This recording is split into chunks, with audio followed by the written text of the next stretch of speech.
Hello. Wanted to take a moment to explain how to use Echo.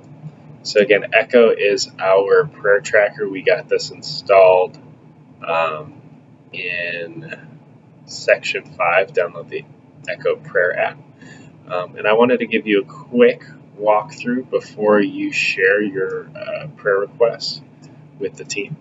So let's get into it. So this is a view of my phone using an app called Samsung Dext.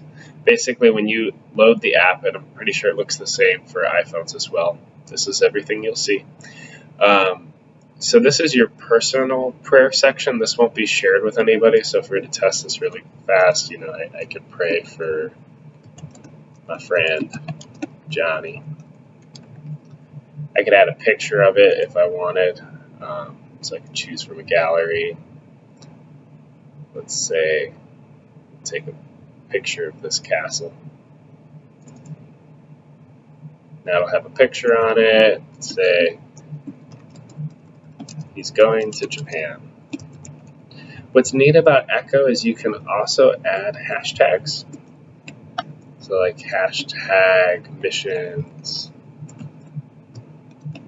hashtag friends. So we'll get into why this matters. Basically, it allows you to be able to pray over a subset of prayers, and I'll teach you how to do that. So let's go ahead and add this prayer. So now if I go back, we can look at my prayers. So all I did was I clicked the top left. This is kind of how you interact with the app. So I can go to my prayers section, and then I can see all these different prayers I have for some of my friends as well as Johnny. So now I've decided I have 5 minutes I want to pray. So I click on pray. And look, there's my picture, my friend Johnny, he's going to Japan. Then all I have to do is slide to the right, and I'll see my next prayer. I'm praying for Alex, and he has proximity to God, and I slide to the right. So it's a really efficient way to visualize your main prayer and kind of a couple things to remind you of. But there's more we can do with this.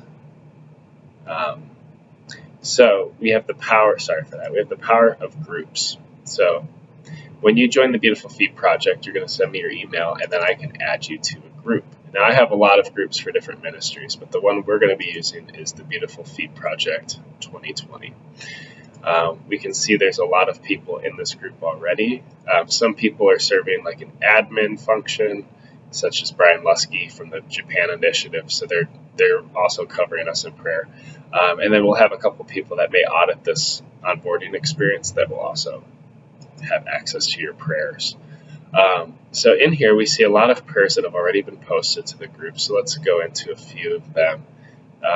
Maybe the Ueharas ministering in Japan. So here's a picture of the Ueharas, and then I can choose who I'm praying for. So I can actually click on here, and if I make a change, everyone will see it. And maybe I was praying for Doris, then I would click Doris, and it would say now praying for Doris. In this case, I would be praying for the Ueharas.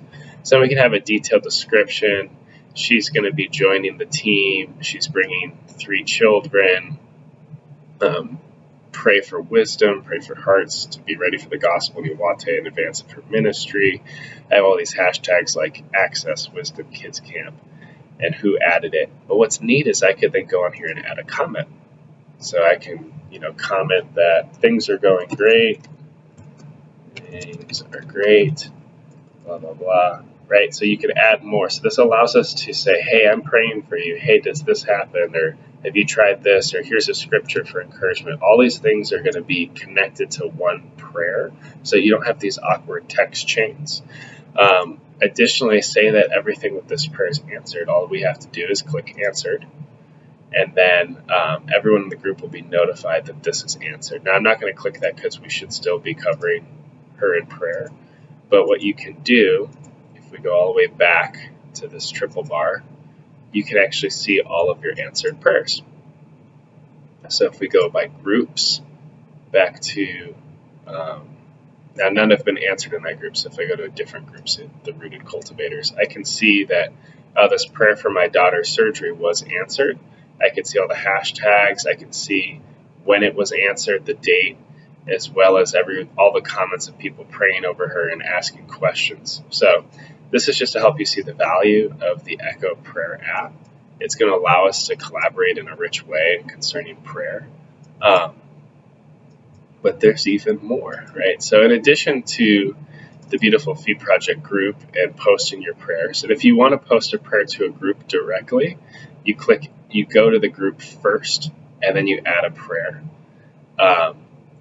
If you already have a personal prayer in My Prayers that you want to share with this group and other groups, you just click on it and then click share. And then you're going to copy to a group. I know I'm moving kind of quick. You can slow down if you need to. And then you click the Beautiful Feet Project and it'll automatically move over there. So very, very simple, very helpful, powerful tool. See if there's anything else I had for this. You can also delete prayers if it's irrelevant. So I think that's about it for the group. Now, there's going to be someone looking through our prayers and reformatting them to share publicly. So certain prayers are private, and we may do a hashtag private or something like that for just the internal group. But if there are things you want a larger group praying over, we also have what's called a feed. So if we go to feeds, there's the Beautiful Feet Project feed. And on the when you downloaded the app, we also gave you a link on how to join the Echo feed. So if we go here, this is our public prayer page. So anyone, you can share that link from the, just point to it. You can share this link with anyone in your network, your prayer network, and then in real time they can see all of the Beautiful Feet Project's public prayers. Right now there's 12 people following us. These are the regions we're serving in. They have a link to our website in here as well, the Beautiful Feet Project Japan. And they can go in and actually subscribe to this feed. I can't because I'm the owner. But then they can go and click on these and pray for you. So let's take a moment and look about hashtags, and then I think we'll call it. So if I wanted to pray for more Beautiful Feet Project, I clicked on the prayer. Now I just click pray up here. And all of a sudden I see the prayer in full. I can even scroll up and down on it. I can move to the next one. Maybe. Oh, it's kind of buggy on feed, so I can't on this. But if I click the screen, so right now I'm clicking, and I click these little bullets, this can actually allow me to filter. So what do you want to pray for? Now right now, by default, all prayers. But I could go and pray only some of my prayers that I care about and spend some more time on some versus others. I could pray for a particular group. So right now I only care about the Beautiful Feet Project. But then you can also pray by tags. You can also pray by tags. So let's look at one. Let's see if I can find a good one. I have a lot of tags. Iwate. Maybe Japan 2020. Let's just pray for Japan 2020 things. So if I click here and click pray now, now it's going to direct me to prayers that are in the Beautiful Feet Project and have a hashtag 2020. 7-day fast. Partner Church Futaka Tamagawa, ministering to the Iwates. So this is going to allow you to pray in a new way, but it is our hope, again, that the prayers of a righteous person are effective, and I'm hoping that this tool will make you more effective. So with that, I encourage you to go and post your first prayer. Use the format, your last name, and the prayer request, so it's easy to find you. And feel free to add some hashtags. You can even add a hashtag of your last name so that people can start praying only for you within the group as well. So thank you.